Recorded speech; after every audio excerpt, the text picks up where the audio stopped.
Hi guys, welcome back to another episode of Destination Truth.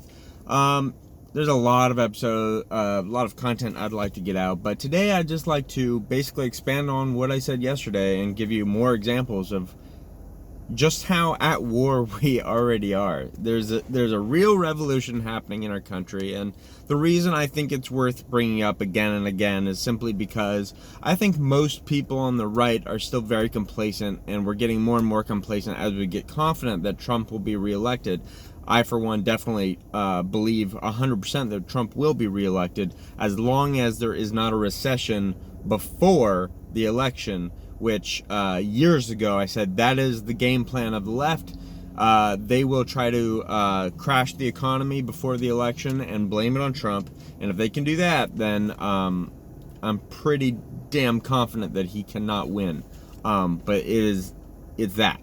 So as long as he can keep the economy on the up and up, he'll be okay.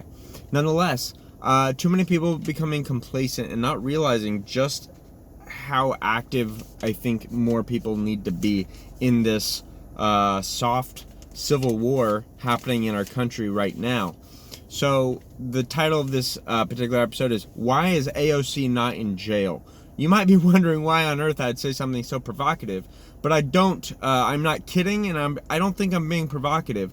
I honestly wonder, why on earth do we live in a country where someone who is an elected official can engage in psychological warfare? And if you don't know what that is, if you look through basically military documents about what psychological warfare is all about, it is almost always the simple use of propaganda on your own people as well on foreign people to sway the minds of the people.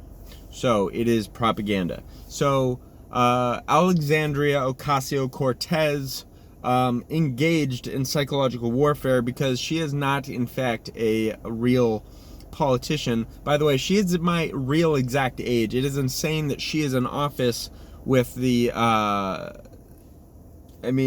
she if you don't already know, there's a really great video that has been taken down, but I bet you can find it somewhere out there about how Alexandria Ocasio-Cortez is basically, in fact, a Manchurian candidate. She auditioned for her part, and then the Democrats for Justice basically did all of the work, did all of the campaign funding for her. She just needed to look the part and be able to talk the part articulately. And so most of everything she does is practiced, and I do believe that. I do.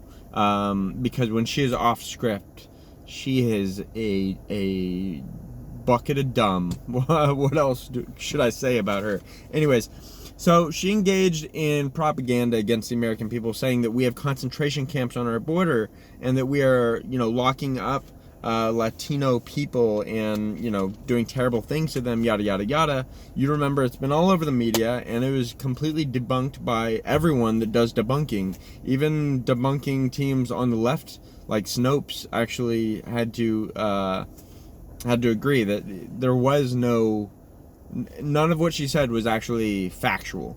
Okay, so now, weeks later, this is already old news, guys, but I'll bring it up again. We've got Willem van Spronsen in Washington firebombing the Washington ICE facility and claiming that he was inspired by AOC's, provocative expose on how evil and cruel ICE is, and ICE is, one arm of our government that is making us as bad as Nazi Germany or something, when it is in fact not true at all. We have we have great humane facilities for these people that are as good as our prisons. So our prisons are better than many countries' prisons. If you want to look into that, go look at what Chinese prisons are like. It sounds like hell to me. Anyways, we don't have time for that today, right? So anyways, this Willem Spronsen wrote a manifesto before his Death by Cop act of firebombing this ICE facility at 4 a.m. in the morning.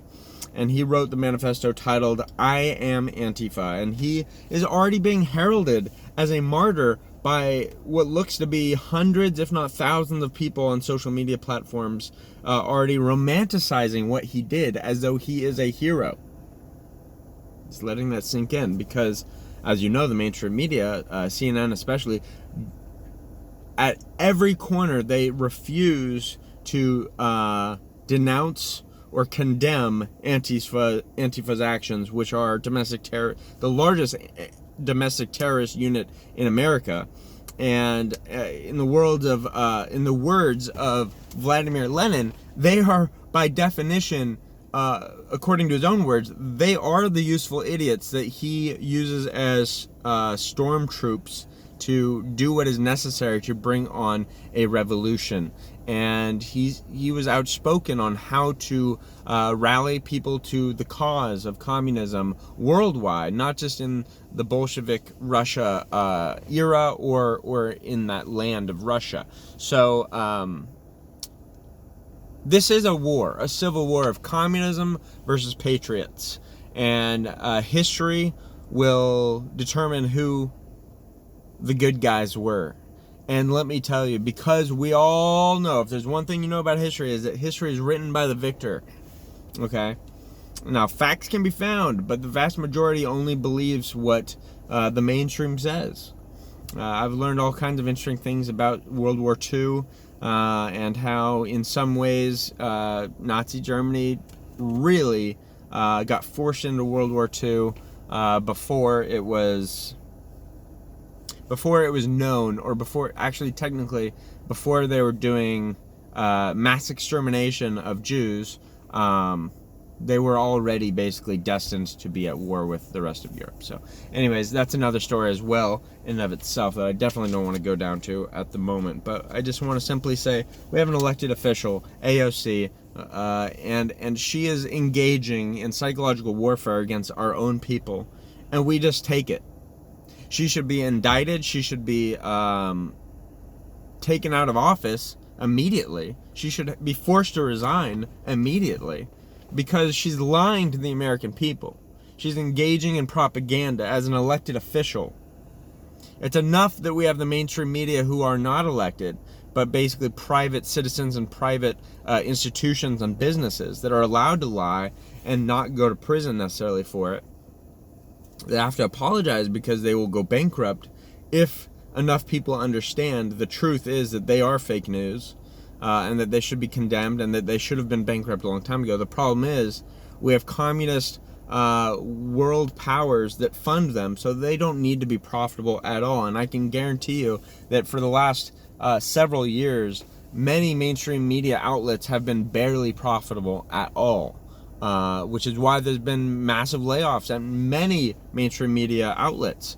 Thus the whole learn to code joke, as many reporters of mainstream media outlets have been fired over the last several years. So that's a win, guys. That's a win. But my point is, AOC needs to be condemned too, and we need to fight fire with fire. The people on the right of the spectrum, the moderates, especially the people that I side with, moderates, they need to fight fire with fire, and not bombard, not necessarily saying we need to attack mainstream media outlets with firebombs, though that's something that I've thought about. But I wouldn't condone that. But we need to simply be louder, keep having these conversations with your fellow citizens to help them understand that literally this is communism, this is what it looks like, and this is what we fought in the 70s. And Senator McCarthy was a hero. He was not insane. The left, I just finished that book on psychology that I mentioned yesterday called American Psychosis, How the Federal Government Destroyed the Mental Illness Treatment System.